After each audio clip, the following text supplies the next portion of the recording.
My name is Sam, and I'm the owner and operator of The Real House. You know, converting your videotapes to DVDs is really not that difficult. It doesn't matter whether it's a VHS tape or the little mini tapes or the 8mm videotapes. They're all the same. They pretty much have the same procedure to convert to DVD. What we're going to do with this video is we're going to show you the hardware that's required, how simple it is to hook up and use, and the software to create your own DVDs out of your videotapes. Okay, let's look at the hardware required in order to convert your videotape into DVD. First off, of course, you need the videotape. Secondly, guess what? You're going to need a DVD. We're going to take this, we're going to turn it into this. This is how it's done. First off, one of the first equipment you need is a means of playing your videotape. Okay, you may no longer have one of these VHS player, but maybe you still have your camera. Hopefully you have one or the other, because you are going to need something to play the tape, whether it's the mini micro tapes, beta tapes, VHS tapes. You're still going to have to play it in order to capture that video so that we can convert it to the DVD. This unit here, I'd like to talk about it a little bit. You can still buy these at Best Buy or Fry's or many other electronic stores that are out there. Walmart still sells them. They're pretty much available anywhere. What they are is they actually have a DVD player, and they also have the videotape player. Okay. Some of the features with these units also, you can plug your videotape into the slot, plug in a blank DVD, and it will dub it. It will cross that video over into a DVD. Here's some of the downsides. It does not do a very good job. Couple things: your videotape may have 2 hours on it. The DVD that you're using may only be able to hold 1 hour. What happens at 1 hour? It just turns off. It will not record the second hour of your tape. You can stop the tape, put in another DVD, start the tape again, burn another one. They also have available what's called double layer DVDs. These will hold up to 2 hours of video.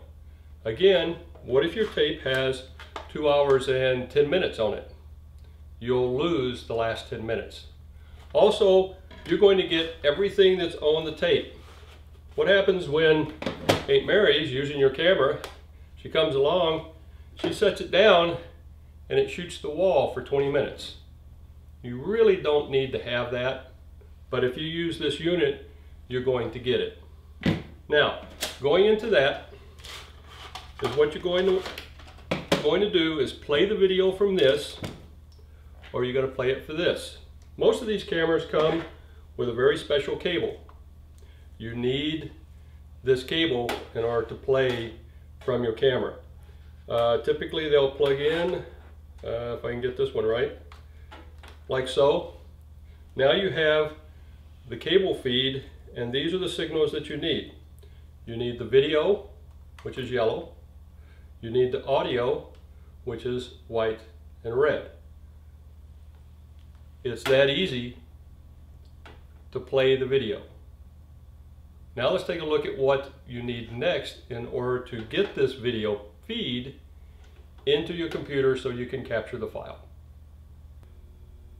Okay, now let's get down to getting your videotape into the computer in a file format so that we can take the file format, using a piece of software, put it on the DVD. Regardless of whether you use the camera or you're using a video player, you've got to have the video and audio feeds. Now on a camera, I showed you how you hook it up to whatever your camera, and you have to have the interface cable for that camera. On the video player, you need a cable where it has both yellow, white, and red on each end. Is what you're going to do with that is you're going to plug one end of this cable into the output, red, yellow, and white of the device you're using to play your videotape. We turn that around, and the other end of this cable will go to your computer. Now some computers, if some of the newer ones, on the front end up here will have a video input feed that have yellow, red, and white connectors that you can plug into it. This one does not. One of the things, the simplest way and the least expensive way that you can get this signal from this deck to this computer is what's called a USB interface box. I call it a little magic black box. They come in several types of shapes, several brands. You can again find these at your local electronics store.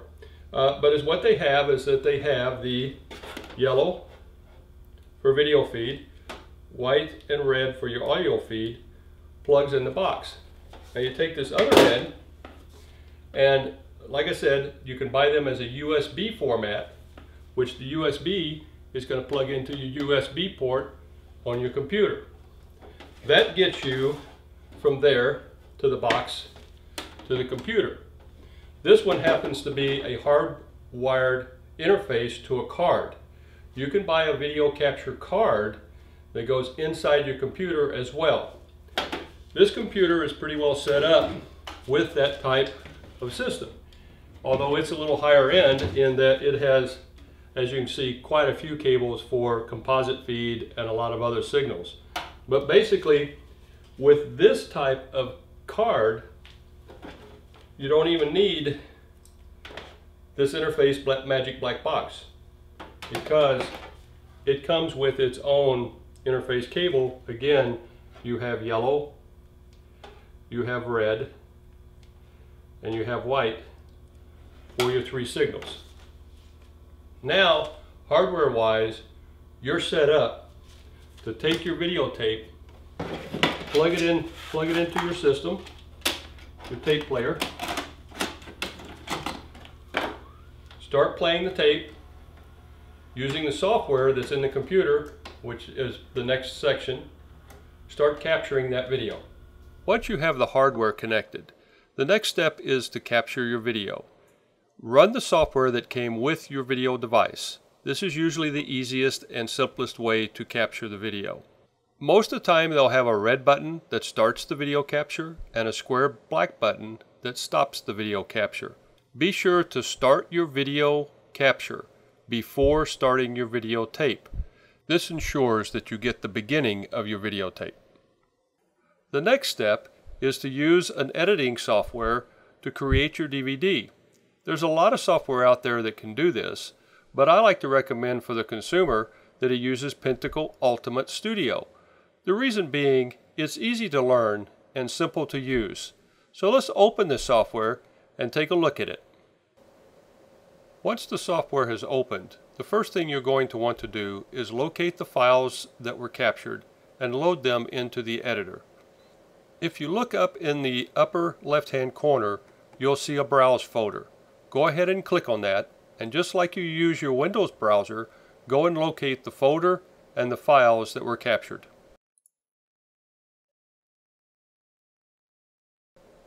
Once you have located the files, go ahead and click on one of them in order to load it into the editor.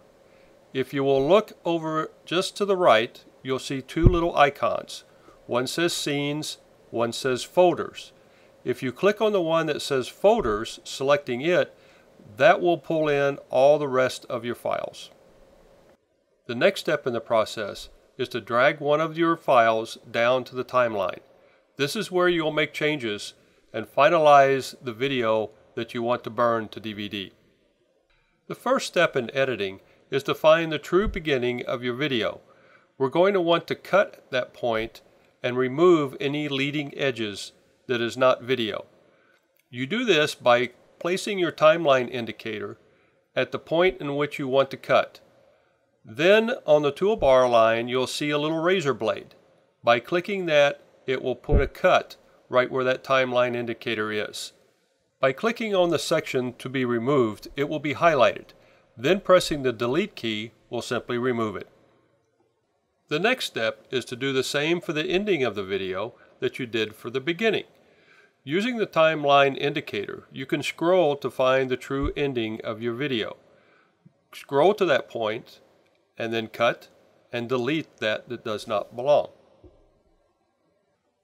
Let's say this is the only segment that you have to burn to your DVD. That's fine. You're ready to go to the next step to create your DVD. Let's say it's not the only segment and you'd like to add more to this DVD. All you have to do is go up and pull another file down into the timeline at the end of the first segment. Just like the first video segment, you'll need to find the true beginning and end of this video segment as well. A simple addition that you can add to your video is to put smooth transitions between your segments. This is easily done within Pentacle. Just drop down one icon on the upper left to your transition selection. Select one, drag it and drop it to where the cut is made on your timeline. Then you'll have a smooth transition. Now, using the processes that you've just learned, you can add as many video files as you like to your DVD, up to 2 hours. If you're using a single layer DVD, then you'll only be able to put together 1 hour.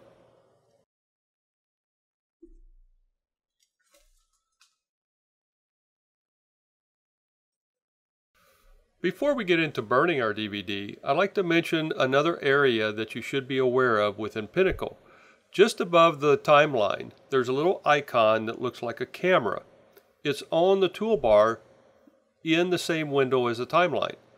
It's on the left. Find it? That is a very powerful little icon. If you click on it, it's going to open a window with all kinds of unique tools. These tools will allow you to color correct. They'll allow you to capture frames. You can do green screen, all kinds of things. I'm going to let you play with those by yourself instead of going into them. But the one I do want to mention is the very bottom one that looks like a little electrical plug. That's going to be your tools for correcting color and adding all kinds of special effects. The major thing here is that the autocorrect within Pinnacle is really not that good. You want to drop down one selection and manually do color correction. That's going to give you the best effect. After selecting the manual color correction, you'll want to press the reset button. This will zero out all of the previous settings. Watch what happens when we manually adjust our color. There are a lot of additional things you can do with Pinnacle, like adding titles and adding menus to your DVD so that you can do scene selections, that your DVD does not start playing the video until you're ready, and a lot of other things. But time is short. We need to move on to creating your DVD, so I'll let you play with those on your own. The last step is to make your DVD. You'll see up at the top the third tab says Make Movie. Go ahead and click on that tab. From this window, you can choose to create just a computer file that plays on your computer. You can burn the DVD, or you can create the DVD movie files, but not burn the DVD at this time. Do it later. One of the first things I like to do is press the settings button in order to check the settings for the DVD that I have plugged in. Make sure that if you have a double layer DVD, that your selection window says it's a double layer DVD. Also, I like to adjust the speed of the burn to be as slow as possible. The last step is to select the button Create Image. That will bring up a window asking you where you would like to save your files. Either create a new file or use one that you already have created previously. Click OK and your DVD and files will begin to burn. One last word of advice, don't forget to save your project. You'll be able to change and use it later.